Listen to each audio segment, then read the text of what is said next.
Ever since I was elected as chairperson of the Foreign Affairs Committee, the diplomatic issues cover headlines of the newspaper every other day. Almost. Wow, I am blessed with a lot of heavy work. Lately, our country has been debating the nature of diplomatic situation. I'm certain that most of you know the situation here. Some time ago, Minister Yoon Byung-se said, receiving love calls from the U.S. and China proves our strategic value can never be a headache or dilemma. It could be, so to speak, a blessing for a shrimp stuck between the whales. His statement triggered a backlash. Until last year, Park administration enjoyed high approval for its handling for foreign affairs and security.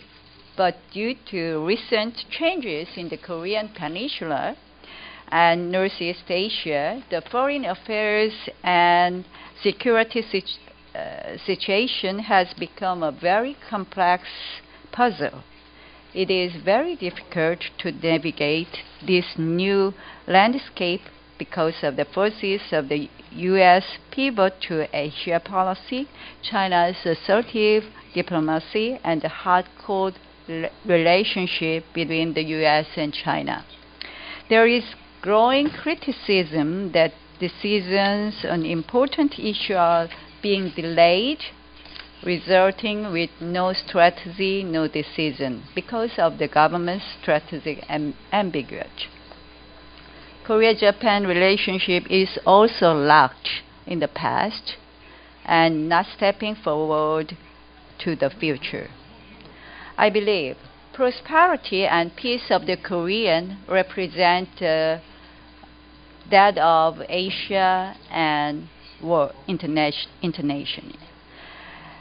In that sense, I appreciate to invite the participants of the U.S. and Japanese ambassadors who are from the nation centrally involved in all of these issues, and the ambassador of Germany, a country which we can learn many valuable lessons from. I truly believe this will be a very significant forum. Your decision to join this forum is excellent. Now, I will introduce my panel, and I first introduce the Deputy Minister of Foreign Affairs, Mr. Jo Tae-yeol.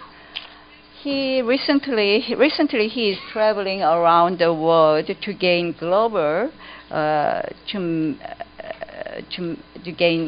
global consensus about human rights issues related to Korea. For example, North Korean human rights and some comfort women issues. I'm sure that he gained strong support and agreement around the world. Yes, he is a strong diplomat and the best diplomatic strategist of Korea. Yeah, we will listen his keynote speech. Thank you very much for your kind words of introduction. Well, I'm not going to make any keynote speech. I'm going to share my views with you on some changes taking place now in this part of the world. It's always a great pleasure to get together with my dear colleagues from the diplomatic community in Seoul, and I'm particularly happy to have you with us as a moderator of this session. Let me first share my views with you on the changing geopolitical dynamics in East Asia today and move on to Korea's response to promote peace and security in the region. In East Asia today, there exists a kind of mismatch between low politics and high politics. While the economic interdependence among the countries in the region is continuously on the rise, the political and security tensions run high in the region. And unlike the other regions, there's no multilateral security cooperation mechanism in place in East Asia. And we call this phenomenon the Asia paradox. And this paradox is particularly evident in Northeast Asia. And further aggravating this paradox is changing geopolitical dynamics in Northeast Asia, which I could sum up into 5. The first is rising China with its more proactive and assertive foreign policies. Number 2 is the United States seeking the policy of rebalancing to Asia and Pacific. Number 3 is Japan trying to unshackle itself from the post-Cold War, post-war order. And number 4 is Russia looking to the east, seeking partners, particularly in the midst of the Ukrainian crisis. And finally, North Korea continuously posing security threat with its increasing nuclear and missile capability. Of course, South Korea seeking its rightful place in the region and in the world, as befits the country of its stature, is also an important part of these changing dynamics in the region. Well, as I believe that all of these will be the focus of discussions this afternoon, instead of elaborating on my personal views on each of these issues, I would like to highlight some of the relevant points that could serve as a kind of food for thought, fueling our discussions today. First, during the last couple of weeks or so, we have been hearing loud voices of concern raised by critics at home that Korean diplomacy is facing a crisis. As a senior diplomat heavily engaged in the decision-making process of all the foreign policies, I feel very sorry about the fact that our people now have serious concerns about our own diplomacy and the way it has been undertaken. We must take it very seriously. But if I may say so, I'd like to emphasize at the same time that due to the tectonic shift in the geopolitical dynamics in Northeast Asia today, not a single issue can be resolved through a simple equation. Such a situation demands of us caution, prudence in the decision-making process, which could make it seem as if the Korean government is bumbling or vacillating on many critical foreign policy decisions. But in fact, we have been sailing through the unknown and turbulent waters with carefully crafted strategies, with our own calculations, and including the kind of decision, timing of the decision, weighing up all the relevant factors, including the timing of the decision, so that we can maximize our national interests. I'm just wondering whether my colleagues from the diplomatic community in Seoul share also the view that Korean diplomacy is now facing crisis or entering into crisis. Second, recently we have been also hearing some people argue that Korea is already tilting toward China or moving into the China's orbit. To those who may lend their ears to this misguided notion, I would simply like to say that alliance is alliance and partnership is partnership. The Korea-US alliance is rock solid, and Korea-China strategic partnership is at its best ever. The two are not in a zero-sum relationship. They are not only compatible, as President Obama publicly stated during his visit to Korea in April last year, but also could develop into more complementary relations, largely depending on Korea's role therein. By the same token, the Korea-US alliance and the Japan-US alliance are not zero-sum relations either, but relations mutually reinforcing relations of shared growth, particularly when it comes to the security cooperation. I would like to emphasize that if we continue to maintain a kind of a zero-sum perspective on whatever relations or issues, it will turn out to be a self-fulfilling prophecy. And number 3, current wrangling over historical issues in the region could be over when we face the history squarely. In this regard, I'd like to draw your attention to the joint statement by 187 international historians, all of them experts in Northeast Asian studies, urging the Japanese government to make a clean break with its past. I think I just heard yesterday from the press report that the number of the historians who joined the statement have increased from 187 to 457. And I know that even the Japanese historians are going to come up with their own statement to the same effect. I believe that this is a kind of exceptional move motivated by scholarly conscience, which is loudly speaking out, emphasizing that the past mirrors the present and the future. And in my view, without hearing the wounds of the past, we cannot anticipate a healthy future. So I hope to see what will be the case from the Japanese government's reaction to all these developments in recent weeks and months. And having said that, I'd like to share briefly with you some of my thoughts on how these changing geopolitical dynamics in the region have affected the geo-economic landscape in East Asia today. Well, the United States is pursuing the TPP as its top priority, and the TPP is at the core of the U.S. policy of rebalancing to Asia and Pacific.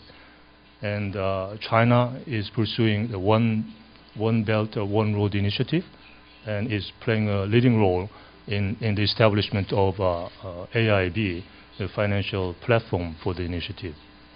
And we'll see the China-led multilateral regional development bank soon come into existence.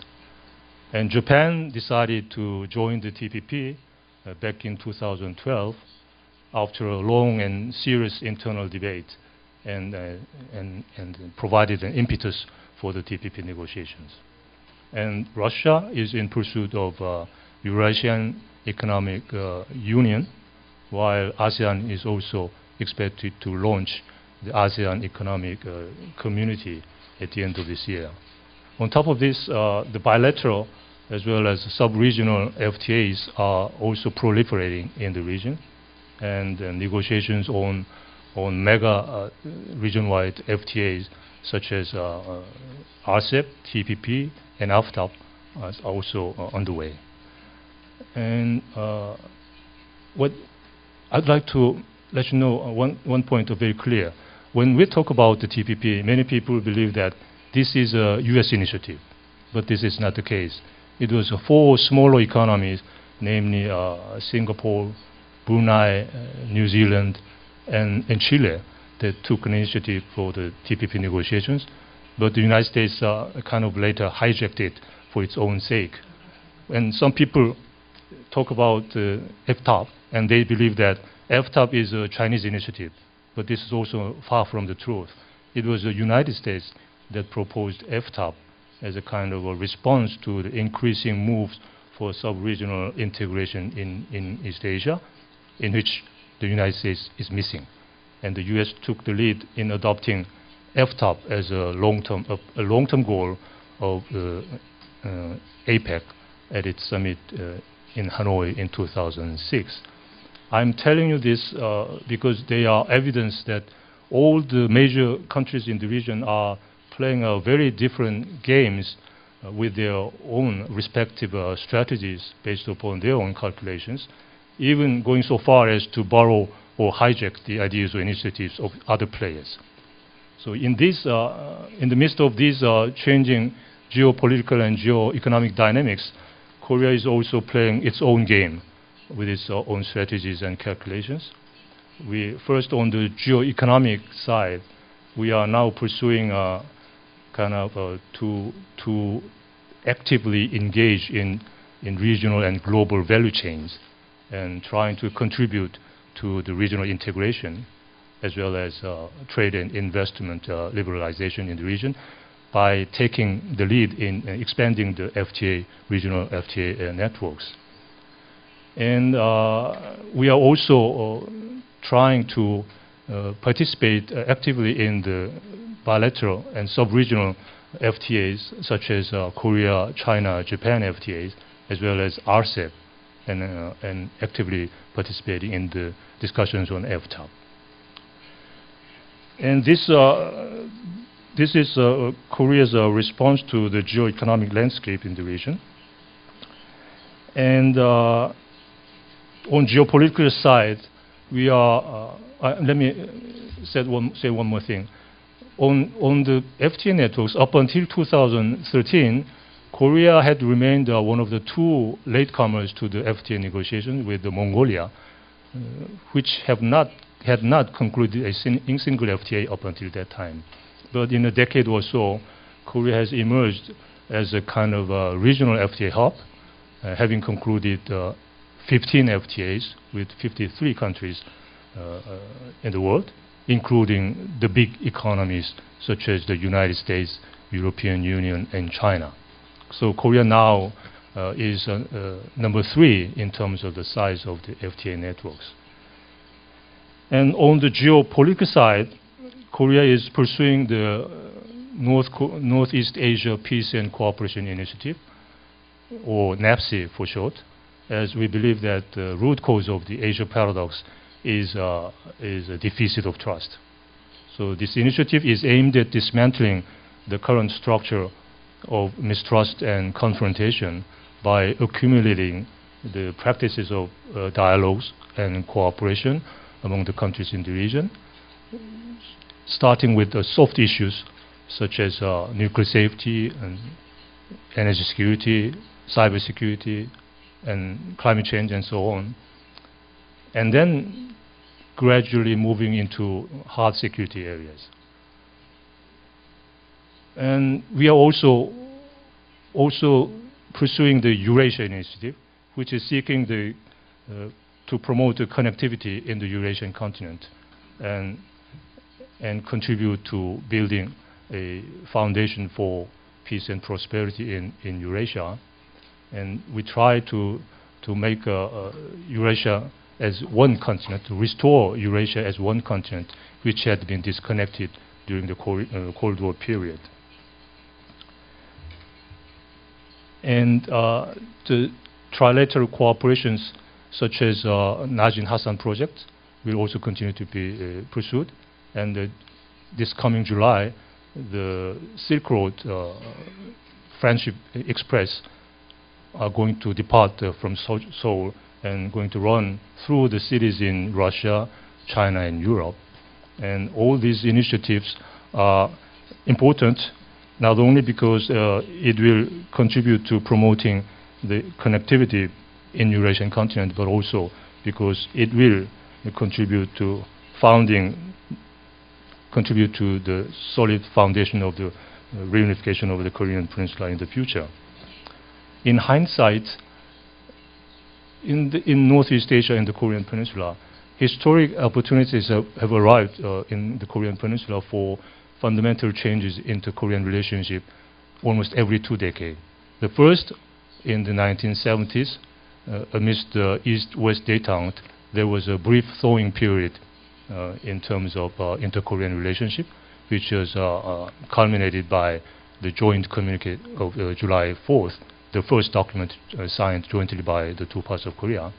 And second, in the 1990s, in the wake of the end of the Cold War, there was another progress in terms of inter-Korean relationship. At that time, the basic agreement between the two parts of Korea was signed. All these kind of developments took place in the times when there was a major change in international order. And now in Northeast Asia today, just as in the 1970s and 1990s, another historic turning point is arising, in my view, in the Korean Peninsula. So 20-some years after the end of the Cold War, there is a tectonic shift in Northeast Asian geopolitical dynamics, which was indicated by the rising China. So I think we have to seize this opportunity to turn the crisis or challenges into opportunities for the future of the Korean Peninsula. And it was in this context that President Park, at the press conference early last year, emphasized the importance of the preparation for the Korea's reunification. And she compared the reunification to bonanza or winning the jackpot in early last year. And then in her speech at Dresden during her visit to Germany in April last year, she came up with her own initiative for Korea's peaceful reunification, known as the Dresden Initiative. And a series of follow-up measures also have been implemented since that time, including the establishment of the Presidential Committee for Reunification Preparation. And I think all of these initiatives stem from President Park's historical sense of mission, standing as a leader at a time of critical time in history, calling upon us to make necessary preparation for the Korea's future. With this historical initiative, the Park Geun-hye government is committed to overcoming all the challenges I mentioned earlier in my opening remarks, and then proactively create a kind of environment conducive to Korea's reunification. And these efforts will be guided by the three principles. The first is a balance between peacekeeping and peacemaking. The previous governments in Korea took a different approach to North Korea. Some focused on the peaceful management of the divided nation rather than reunification per se, while others made focused efforts to break the status quo. And Park Geun-hye government's North Korea policy is a balanced one, which embraces these two different approaches without tilting to one side at all. Second, a unification policy focusing on improving the quality of life of people. President Park's Dresden Initiative contains many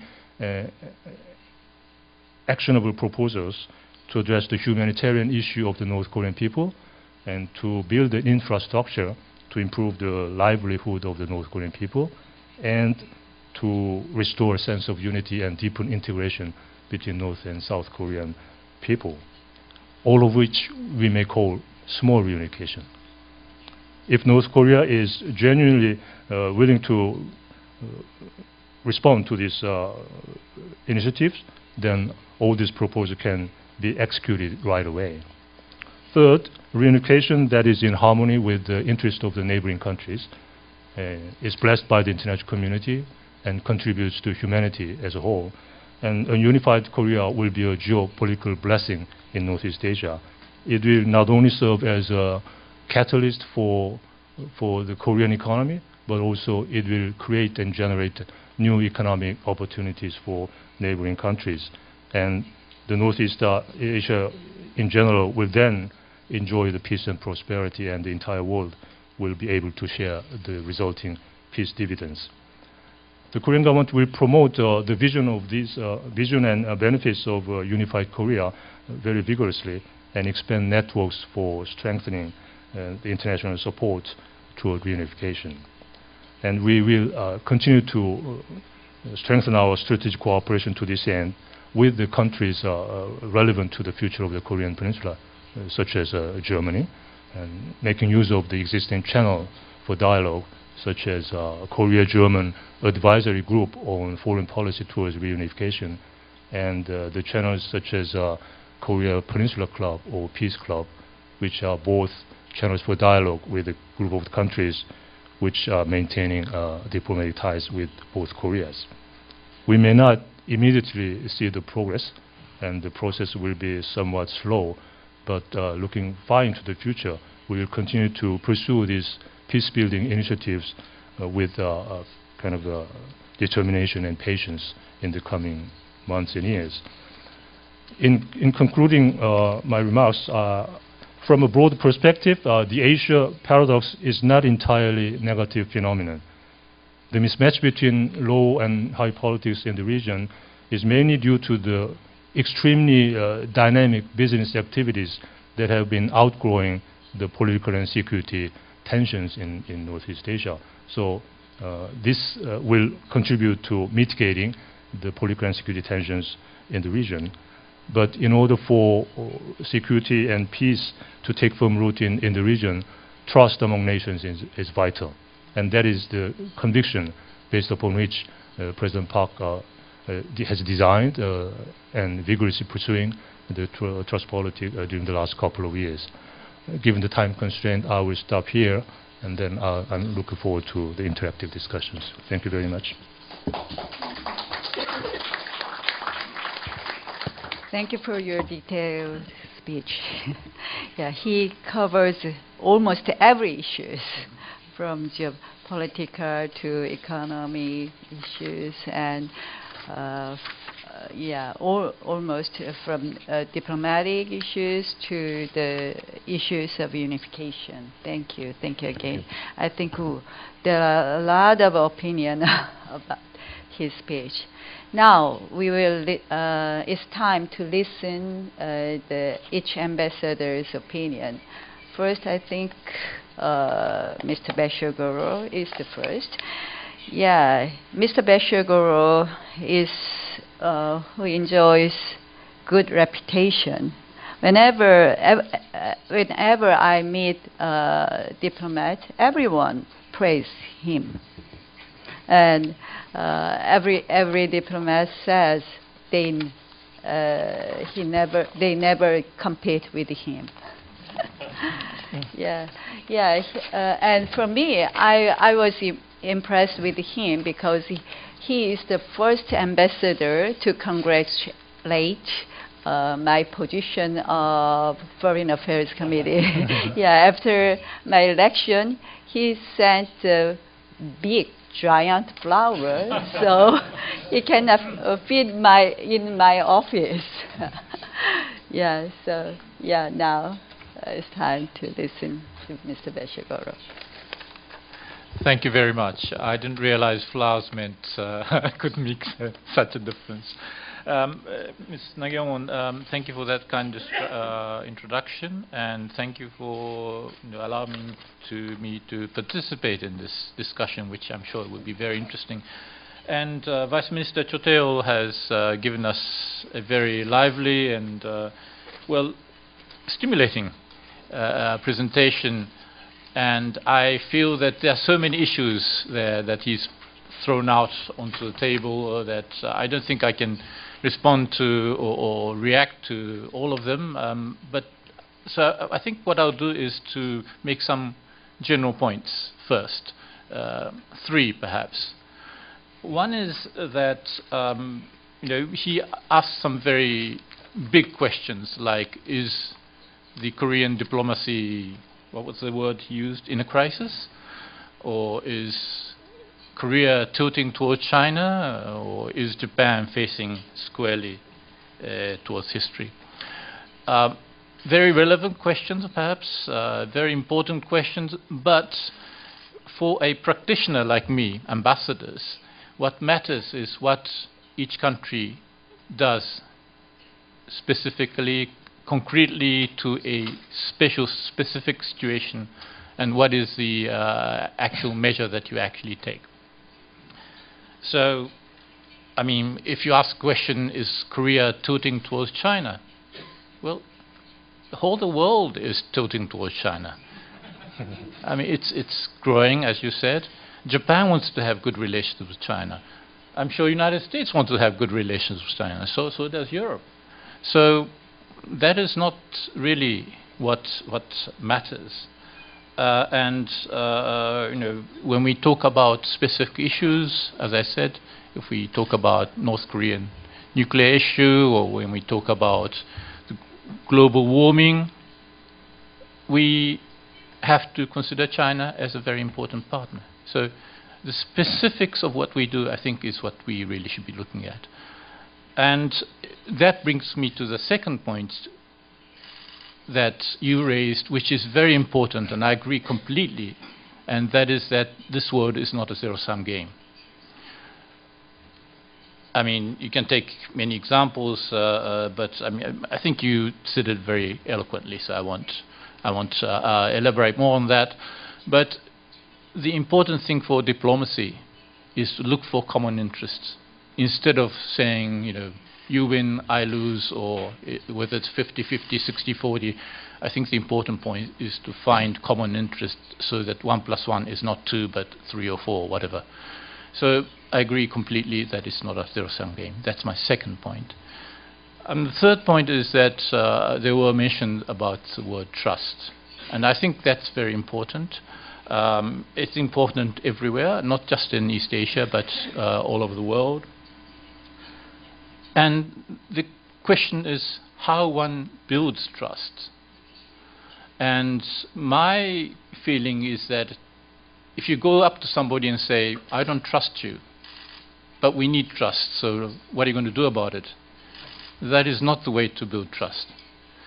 I think a very good statement was made by the European Union Foreign Minister, Madame Mogherini, when she was here a couple of weeks ago. She was here on a specific visit, but also she was there to celebrate the 25th anniversary of relationship between European Union and Korea. And what she said was, she was explaining the experiences of Europe, and of course, I hope you'll excuse me, Ralph, for going into European experience before you. But she said, well, after the war, what the Europeans did was to look for common interest. And they tried to work for this common interest, work together for this common interest. And by working for common interest and by achieving results in trying to develop common interests, through that they were able to develop trust, a relationship of trust, feeling of trust. And I thought that was a very wise words, advice perhaps from the European people to the rest of the world. So, you know, when we talk about relations between Japan, Korea and China, we tend to think that, well, we are quarreling all the time. Well, we're not. I think you know that, Vice Minister, as well as I do. There are 19 ministerial meetings, trilateral ministerial meetings between Japan, Korea and China. We have a secretariat which specializes on the trilateral cooperation, called Trilateral Cooperation Secretariat. It's based in Seoul. And some of the, these meetings are taking place. The most recent one was in March, in a couple of weeks ago. It was the finance ministers meeting. In April, there were 3. I think one was the environmental ministers meeting. The other was the water resources ministers meeting, which was held in Gyeongju when Korea was hosting the World Water Forum. And there was also a meeting of the tourist ministers. Some are trying to counter common problems, like in the case of environment. Some are trying to pursue common interest in the case of tourism. So we are working together, and while there are difficulties, I hope that these down-to-earth work of trying to find and trying to work for common interest will nurture more trust amongst our 3 countries. Going to one specific question of North Korea, there again, I think what's important is that the countries of the region and around the world work together to find common interest. The work that is going on amongst the 3 countries represented here, United States, Japan, Korea, it's been very close. We have worked very closely together, and we have also included China in this discussion. They have been very helpful, and Russia, and include North Korea, and that's the 6-party talks. So these things we have to work every day, and by trying to achieve these results that are so important in the world today, we can build trust. And I think that is the pragmatic way, the practical way of moving forward toward the future. Obviously, there are different issues that are problematic.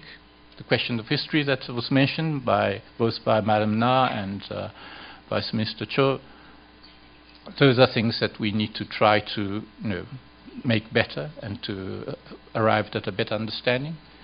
But at the same time, we cannot stop the cooperation that is really necessary amongst our countries in order to move forward. Thank you very much.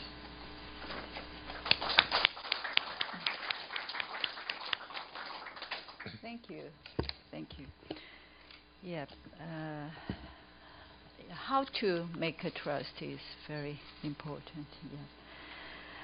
Yeah. Now it's time to listen the ambassadors Ralph Maffay. Yep. Yeah, you first. Yeah, well, thank you very much. Yeah. Okay. I will introduce.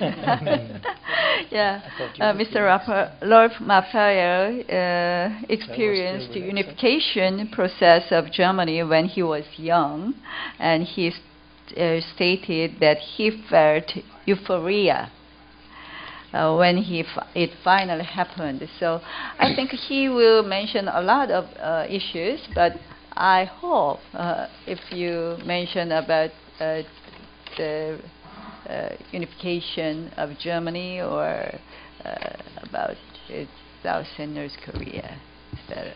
Yeah, please.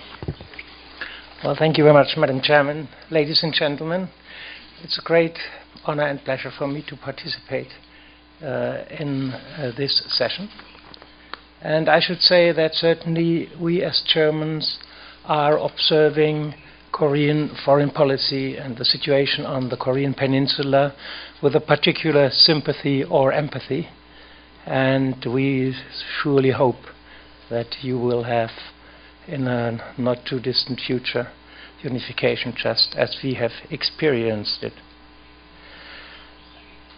2 years ago, as a European or German, you would have been fully confident on the value of trust politic and on the value of our European experience. And we discussed about whether 100 years after 1914, a similar situation that we had experienced then may develop here in Asia, where you on one hand have economic cooperation, economic links, but no strong security ties between the countries concerned, and where you have a kind of rising nationalism which leads slowly but steadily to confrontation. Now, whilst we were looking at Asia, in reality what happened was Crimea and Ukraine. And so I think now we have to be humble and diligent to look at the experience. And if you look at Crimea and Ukraine, then I think the lesson, if someone doesn't want to follow the rules, then even building trust before simply is not use. But I think this is an exceptional situation. And we have to work towards a situation again in Europe and here in Asia where we build trust that can avoid such breaking of the rules. Now, if we are looking into the situation in Asia, indeed we have seen rising tension during the last years, even decade perhaps. And if we look into the future, it seems to me that the rise of China, both economically and militarily, will continue.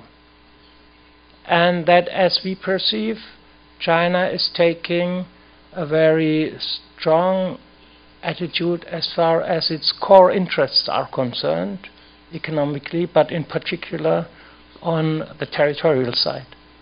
And so we may have to assume that a situation will continue where tensions can arise, where perhaps even more military build-up will be seen in the region. And this is, of course, why it is so essential that such a development is that you have in parallel a development of building structure, of building trust, of building exchange as much as possible, both on the political and on the military side, both trans-Pacific and within the region. We have to avoid confrontation, but rather, as the former president of Indonesia put it yesterday, arrive at a kind of dynamic equilibrium. I think this is indeed a very interesting concept. Now, last year at the plenary of the Jejuporum, we saw this kind of confrontation of concepts, you could say, where the Chinese speaker spoke about Asia to the Asians, and another speaker spoke about Asia and the alliances. I think the European experience in this regard clearly is that our alliance with the United States was a factor and still is a factor of the stability and of growth in Europe. And it was not the alliance that triggered the difficulties or the unraveling of the Eastern Bloc, or that triggered the difficulties in the Soviet Union. It was their internal situation. But rather, for my country, for Germany, and I think for the rest of Europe, the alliance was a cornerstone which allowed stability. Now, if you look at Asia for the Asians, and if I were, let's say, Philippine or Vietnamese, I know that people have some concerns about this. And I believe that to the same extent here in Asia, the alliances can play an essential role, must play an essential role, in order to maintain stability in the region. Now, if we look at the European experience, alliance is not all. Confidence building, trust building, the so-called East politic of Willy Brandt, the CSCE process, the building of a new security architecture in Europe was indispensable not only to further develop the situation, but also to overcome the division of Europe.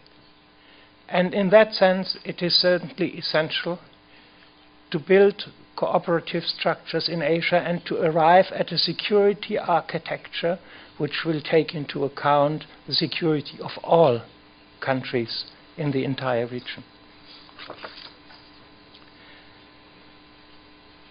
And that includes both trans-Pacific and within the region. And this is why things like the trilateral cooperation up to the summit level between China, Japan, and Korea are essential and complementary to everything going on trans-Pacific. This is just like NATO was not enough. EU, Russia had to come on top of it. EU and EU-Russia in order to create a different framework for the development. Now, looking at Korea and at the trust politic and at the question of whether Korean diplomacy is facing a crisis, I must say, from my perspective, I'm most surprised about this question. Since if I'm looking at the development over the last 2.5 years, I must say that from my perspective, this government has been brilliantly dealing with both the relationship with the United States and with dealing with China. So there was a lot of trust. A lot of trust has been built up in both regards, and a lot of trust that is necessary, in particular for Korea, just it had been for Germany. At first phase, US interest, but they knew there was a solid ground. Now, here in East Asia, it seems to me that the key for achieving the priority of foreign policy, which is unification, is both in Washington and in Beijing. And therefore, to see the relationship developing as brilliantly as it is done over the last 2 years is only something then I can applaud, and that is far from seeing any crisis. There is often the perspective of Korea being in a sandwich situation. I think we had been the frontline state, so to some extent that was similar. But being a frontline state or being sandwiched, it is very important to define your own national interest, and based on that to explain to your population why you are following your policy. And so in the German case, we needed to build close relations with US and Russia. Kohl only succeeded, Chancellor Kohl, since he was not only a good friend to President Bush Sr., but also he built a very strong personal relationship with Gorbachev. And in that sense also Germany was somehow in a position to understand both sides. And my message would be for Korea indeed, that Korea shouldn't feel like being timid. Korea can play a very important role not only in the inner Korean process, but in all of Northeast Asia and going beyond that in kind of building bridges and ties between the US and China. Since if there's something I feel different here than in some other neighboring countries, it is here I never have the feeling of being afraid of China, but rather of being very, let's say, knowing China very well, understanding, and on that basis taking very rational decisions. This is a very important asset. And I think that this country really can play, and South Korea can play, a very important role in the overall context. And let me finish by making 2 points. First of all, Prime Minister Howard from Canada yesterday said, Korea should be respectful but not afraid, and certainly not reluctant to take initiatives. I think he spoke from my heart when he said that. This is a very nice description. And in terms of building trust, my personal wish would be that all parties from the 6 party talks give the same message to Pyongyang. And that message should be to Pyongyang: if you want to cooperate, if you want to build your future, then you should go to Seoul. Thank you very much for your attention.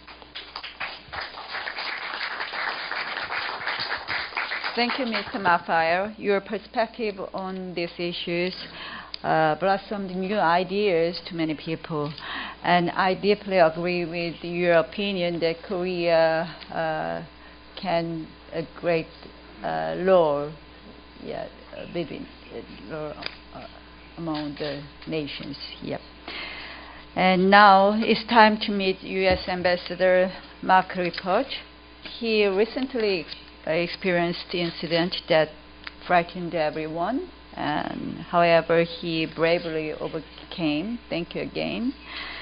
And he also proved how advanced Korean medical technique is. Mr. Rippert became even more handsome than before. It is very fortunate for Korea to have Mr. Rippert, a real diplomat. He is not only close to Mr. Obama, President Obama, but also has in-depth understanding of Korean position and Korean people's mind. People say that he is the luckiest man in the world. I hope that he will exercise his duty and help Korea to become the luckiest country. Yeah, now it's done. Thank you so much. I'll just say I did experience how great Korean medical technology and science has become. My only complaint was, I was there getting surgery, had the best plastic surgeon in all of Korea, plastic surgery capital of the world, and all they fixed was this. I could have used a little extra, to be honest with you. So, and throw it on the U.S. government's bill. Anyway. But before I get into it, I just have to acknowledge 2 of my predecessors here who really, I think, deserve a great deal of credit for building the relationship into what it is today bilaterally. Kathy Stevens and Don Gregg, who are remarkable ambassadors, remarkable scholars, remarkable human beings, and it's only because of their hard work that this relationship is where it is today. And I always wonder who's more stylish. Kathy's a great, very good dresser, but Dawn has the best socks, so it's a constant war over there. So, but in all seriousness, their work is part of the reason, a huge part of the reason I can make this statement, and it dovetails off of what the Vice Foreign Minister was saying, which is, I think, the alliance, as a result of all the hard work of many men and women, is in the best shape it's ever been. And I say that because, and I sort of have a three-pronged test as to why I think that. One, in democracies, popularity matters, the informed consent of the people. And the alliance is extremely popular on both sides of the Pacific. The second is that we are increasingly doing complicated and complex tasks together. And what do I mean by that? The 1-2-3 agreement, tackling Ebola, dealing with the OPCON issue, things that 10, 15, 20 years ago, as my predecessors know, would have been either extremely difficult or impossible. And we're doing those today. And the third thing is that we're doing them well. We're getting to good policy outcomes on them. So those three things give me great confidence to say that the alliance is in the best shape it's ever been. And you look across really what we call the four pillars of the relationship: security, economics, what we call the global partnership, working together around the world, and the people-to-people piece. And all four are really functioning at extremely high levels. And I won't go through all of them, but just to pick up on some of the earlier threads. On the North Korea threat, which is extremely dangerous, especially the nuclear and missile programs, the coordination is outstanding and excellent. And it's not only bilateral, it's multilateral. With Japanese friends, with Chinese partners, we are in very tight synchronization among the other 5 parties, as well as bilaterally here on the peninsula. On the human rights issue, a major diplomatic success over the last calendar year, working with both our friends here, the Europeans as well, to bring attention to the appalling human rights situation in North Korea. So that's part of the security relationship. That's a little bit of the diplomatic side. And on the economic relationship, look, Kathy lived through this probably more than anyone, but the gold standard Korea-U.S. free trade agreement is another part and parcel of this relationship that is really anchoring it both today and providing a springboard for the future. And we can go through a couple of others, but the bottom line here is the alliance is in extremely good shape, and it's, again, thanks to some great diplomatic work by the colleagues at MOFA, predecessors, people in the State Department, Blue House, White House, all working together as a team. And it's a very tightly coordinated team, I would say. This morning I got a call from the Blue House. I'm on a panel with one Vice Foreign Minister, and another Vice Foreign Minister wants to talk to me right after this. So we are extremely well coordinated and working together.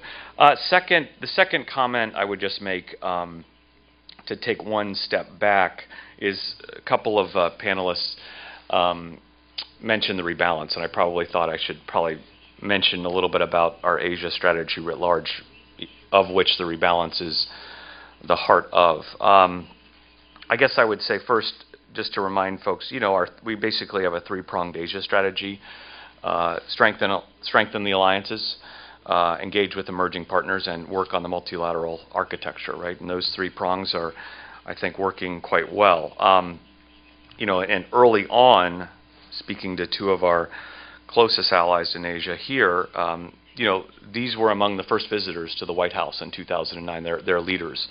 Early days, because I think the president felt strongly that the key to a good Asia policy was making sure that the alliances were in good shape. And he has continued to carry that out throughout his tenure. But having said that, the other piece, of course, is dealing with the emerging powers. And there's been a lot of talk with China, and I would stipulate to the no zero-sum game remarks. I won't belabor that here, but we think it's incredibly important to have a good relationship with China. It's a big, complicated relationship. We're cooperative on some things. We're competitive, especially in the economic sphere. That's what businesses do. They compete. But we think that's an incredibly important part of the rebalance in our general Asia strategy.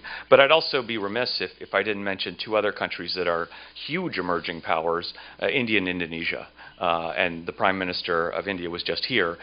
There's a lot of focus on China, rightly so, but I would just remind people that there are other huge tectonic countries causing tectonic shifts in the Asian political, economic, and security landscape as well that are out there. And those countries are extremely important to the United States, as well as, I know, friends and allies here in the region. Then just in terms of the multilateral piece, you know, you've seen the engagement with the range of multilateral fora. I would just pick up the Vice Foreign Minister's comments about NAPSI. You know, we're interested in exploring that further. You know, we've spent a lot of time in Southeast Asia on the ASEAN architecture and multilateral work there. But, you know, there is interest, I think, in Washington to exploring this, to seeing where we can work together on an interesting and innovative potential piece of multilateral architecture that could easily fall in line and enhance some of the other existing pieces already in place. Just quickly on the rebalance itself, in terms of you know, it's a multifaceted strategy, obviously, but you know, you've got the three big pieces. There are others, but diplomacy, economic security. Look, I won't go into all the things we're doing, but I use one measure, and it's, you know, not exclusively, but it's an important measure. I always feel that one of the most important commodities in Washington is the time, energy, and attention of senior policymakers. And the time, energy, and attention of senior policymakers, they're coming here. They're coming to the region, and they're coming to the peninsula. You've seen the President over the past 6 to 9 months take 2 trips to Asia. The Secretary of State was just here on Monday. I'm tired as a result. Ash Carter was just here preceding that, and the Chairman of the Joint Chiefs of Staff. You can throw in others. The Secretary of Commerce was here in the fall. But people are coming here. They're coming here often because we know that our strategic interests are increasingly aligned in this region, and that's what they are doing here on the diplomatic front. On the economic front, we've already mentioned a good conversation about TPP, Chorus FTA. Also, just more, you would say, less headline grabbing, but FDI, financial flows, innovation, to the extent we can work on those sort of less headline grabbing issues, but equally as important. We think that's a good thing. And then finally, on security, you've seen 60% of the United States Navy's headed out here by 2017. You have the Air Force numbers, which run up to about 60% of the Air Force somewhere around 2020. The basing progress we've made, rotational presence, I should say, rather, with some of our allies, rotational presence in Australia, rotational presence in Philippines, rotational presence in Singapore, all added over the last couple of years. We've also added and deepened partnerships in Southeast Asia and elsewhere. Friends with New Zealand, the Washington Declaration was a major step forward, and getting our ties back to normal after a long walk in the wilderness. And that was an important step as well. But so you've seen the partnerships deepen as well. And then finally, just in terms of the platforms we're bringing out here, even in tight budgetary times, we're bringing our best equipment to the Pacific, right? I mean, that's the bottom line. And especially here on the peninsula, even in times of sequestration, the priority of defense spending and defense funding is so high that you haven't seen any decline, and in fact an enhancement of what we're doing. And I could tick off hardware and different concepts, but the bottom line is here, the best stuff is coming here first, both in the peninsula and the Pacifics. Finally, I would just say the last point, there's a little bit of, I just pick up on the last theme. You know, I'd say the alliance is strong, the rebalance is robust, and the future is bright. And you know, I think in the short term, I think, you know, we're going to continue to implement the rebalance. I think sort of push out our bilateral relationship, but also work very hard with other allies, and then with these emerging powers in the region, and good partners, both in ASEAN, South Asia, as well as here in Northeast Asia. I think that's a critical priority. We've got to finish up TPP. There was a big vote in the Senate yesterday. It looks like it was a nail-biter. Having worked in the Senate, I'm very familiar with Senate nail-biters, and they're never fun, but the good news is the vote passed, but there's a lot of work ahead. a lot of work ahead on both TPA legislatively and TPP just to close the deal. But that was a pretty significant step yesterday. We've got visits of President Park to Washington, Xi Jinping coming to Washington later this year. So that will be quite interesting dots on the map. And then finally, just in terms of the regional architecture, I think we're very interested, as I mentioned earlier, talking to Korean friends about regional architecture in Northeast Asia, also dealing with some of the challenges that confront ASEAN, and I think you'll see a lot of activity around there. So the bottom line is I think the United States, what its policy, what it comes down to, in a word, this is a gross oversimplification, but Ash Carter likes to say it, especially in terms of the security relationships out here, it's keep the security relationship, keep the security umbrella intact so that all of the peace and prosperity that has helped, that has flourished under this umbrella, continues to move in the right direction, I think. And then, of course, the security umbrella is the baseline, and as Joe Nye says, security is a little like oxygen, only noticed when gone, but it's an important baseline. And using that baseline, working with the incredibly talented, dedicated people here in Asia on the diplomatic, economic, cultural development challenges of the 21st century, and we're very excited. The trend lines have been great, and we think that they're going to continue to be even better in the future. So the future is bright, and we're excited to be part of that future. Thank you.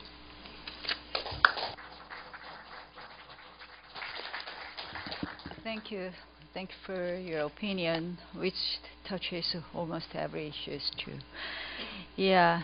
Now it's time for the audience to participate in discussion. If anyone has a question, please raise your hand. Everything is clear. So now, I got a microphone. Should I ask? Yep. Yeah, please. Okay. Hi, I'm Professor John Delury at Yonsei University. And I wanted to ask a very broad question that a number of you could tackle. It's kind of building off of Ambassador Lippert's, your emphasis on the rebalance and the American defense spending. Given the budgetary pressures that you alluded to, as an American citizen, from an American perspective, I always have the question, how long do American taxpayers want to continue the level of defense spending that we have? And of course, there's a lot of pressure to end the military activities in the Middle East, and there's some resistance to the notion of rebalance insofar as it means continuing that high level of investment in defense, but shifting it over to the Pacific. So one question is for you, Ambassador Lippert. Do you think it's sustainable? Do you think, you talked about things have to be popular in democracies? So I'm curious, even if there's a lot of positive views about about South Korea and the United States, do you think the level of U.S. defense spending moving into the future is sustainable for Americans? And then maybe for Vice Minister Cho and Ambassador Besho, what are the implications in terms of your countries and other Asian countries' contributions? Particularly if a lot of what's going on is Asian countries want sustained and increased American security to basically offset against the rise of China. Who's going to pay for that? And how are our countries going to agree about the shared burden of that defense spending? Thanks. Yeah, many questions. Yeah, please, Mark Lippert first, and then... Yeah. Thanks, John. Good question. I would just say, look, the defense spending levels are overwhelmingly popular in the United States.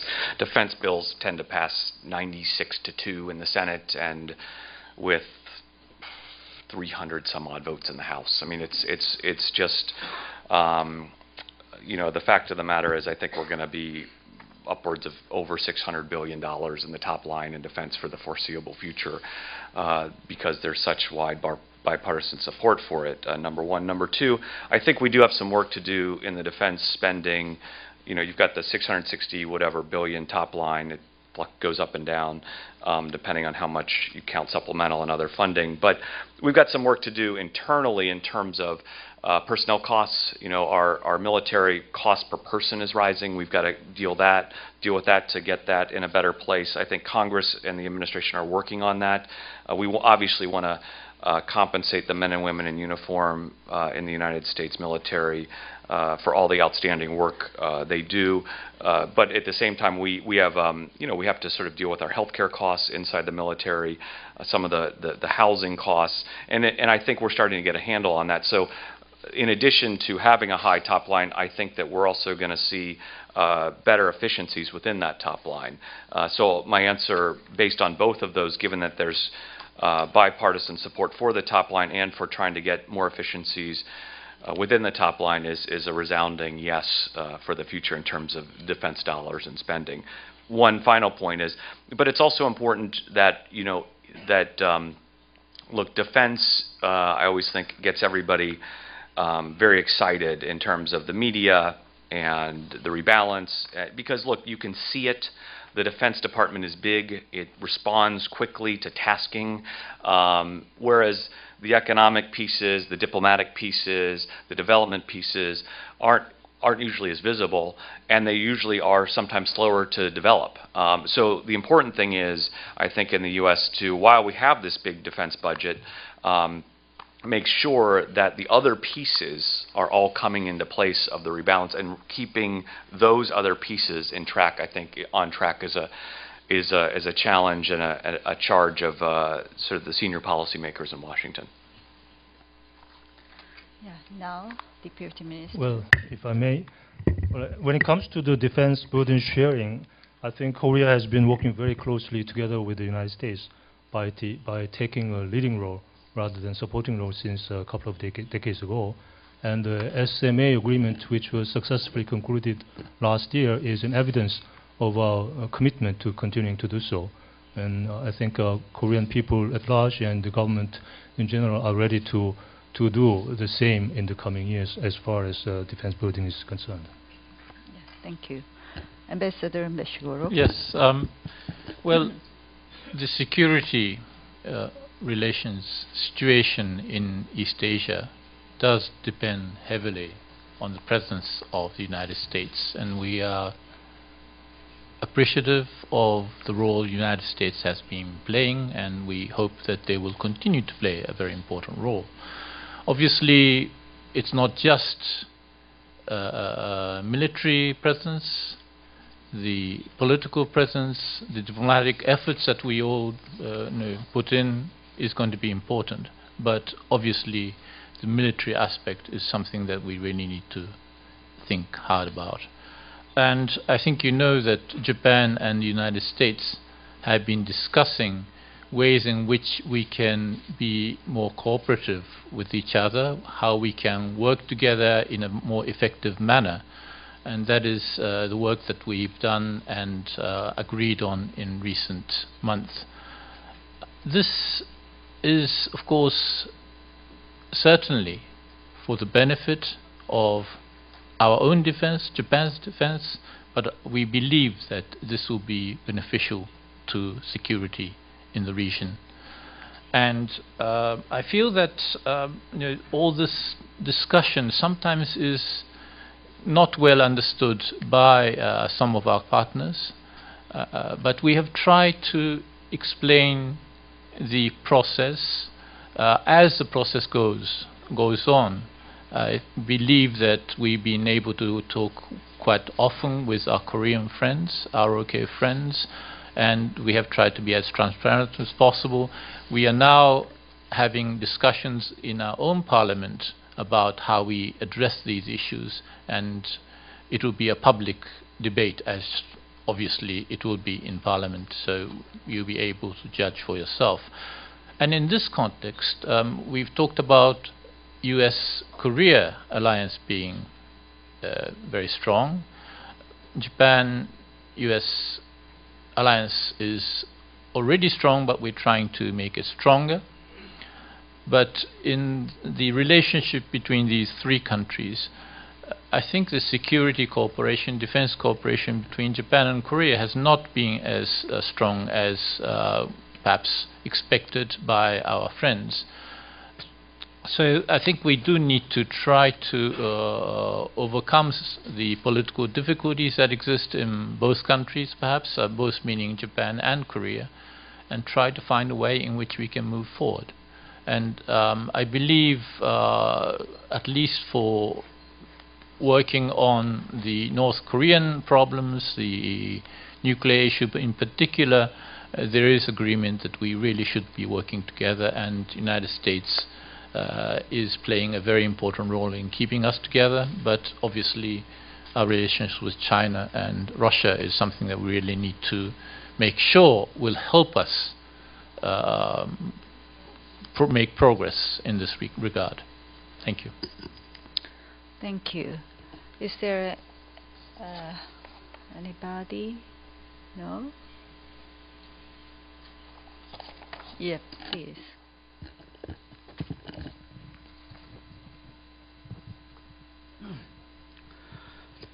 Thank you. Very wonderful speak and presentation. I am teaching international at the Hanguk University of Foreign Studies. So I learned so much from all the panelists. I have one small question from ambassador, Japanese ambassador. So as far as I know, your country have very wonderful constitution, so-called the pacifist constitution, Article 9 and preamble.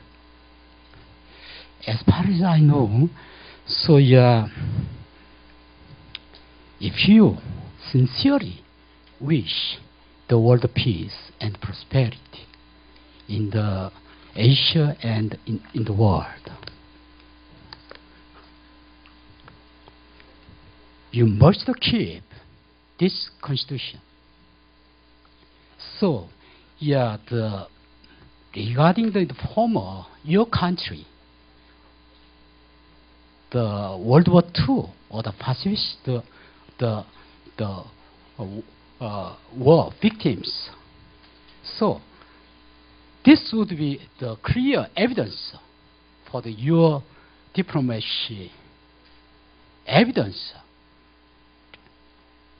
for the contribution of world contribution and peace. How do you think about it? Thank you. Thanks so much. Thank you for that question. Thank you for, first of all, saying that Japan has contributed to peace in the post-war years. We have tried to do so very consciously, and I think our constitution sets a very clear standard about trying to have a policy, trying to develop a country which would like to contribute to peace in the world. We have tried to do so in the post-war years through peaceful means, often in economic terms. At the same time, I think it's very clear that given the quickly developing situation in East Asia, where we need to be very mindful of stability as a very important asset that we have but cannot be taken for granted, we should be responsible for our own safety. So that is something that we have to do. That is something that Korea is doing, and of course with the help of our friends from the United States, we are trying to do that. There was, as you know, Prime Minister Abe made a statement. He made a speech in the joint houses, the Senate and the Congress, when he was visiting the United States quite recently. I may quote you just one sentence from what he said, or a couple of sentences. He said, "In the post-war period, we started out on our path bearing in mind feelings of deep remorse over the war. Our actions brought suffering to the peoples in Asian countries. We must not avert our eyes from that." And he expressed his conviction, his feeling that he upholds views expressed by the previous prime ministers during this period. It's very clear that the path Japan has been taking as a peace-loving nation will remain unchanged, and he specifically mentioned that. So this is something that is very important to the Japanese people, because we feel that this is something that we really must pass on to our posterities as well. And we would like to work with our neighbors and with our friends so that we can have a stable and prosperous East Asia. Thank you very much. Yeah, I think we... yeah, but please. Yeah. Just a very brief comment. I left Korea 22 years ago. And it's very interesting for me to sit here and observe this conference. And I compare the kinds of things I was thinking about and saying 22 years ago. And I compare the colleagues that I had then with the colleagues that you have here, Mark. And Korea's progress in this 22-year period is remarkable. And it has attracted to Seoul the caliber of diplomats that just were unheard of 22 years ago. So it's very, very interesting for me to sit here and watch this and think back and share in your view that the relationship with Korea has matured, and that Korea's role in Northeast Asia has increased rapidly over the past 22 years. Thank you. Yes, thank you. Yes. It's time to wrap up this session, I think. Yeah. President Reagan said, "Trust but verify." I think we can learn his mention. We can learn from his mention. Trust is very important, but how to build trust and how to keep trust is also important. And toward the new Asia of trust and harmony, I think, and I believe, the Republic of Korea should and could decisive player in the region despite the challenges. Yep. Thank you again for your participants, and thank you again for audience participants. Thank you.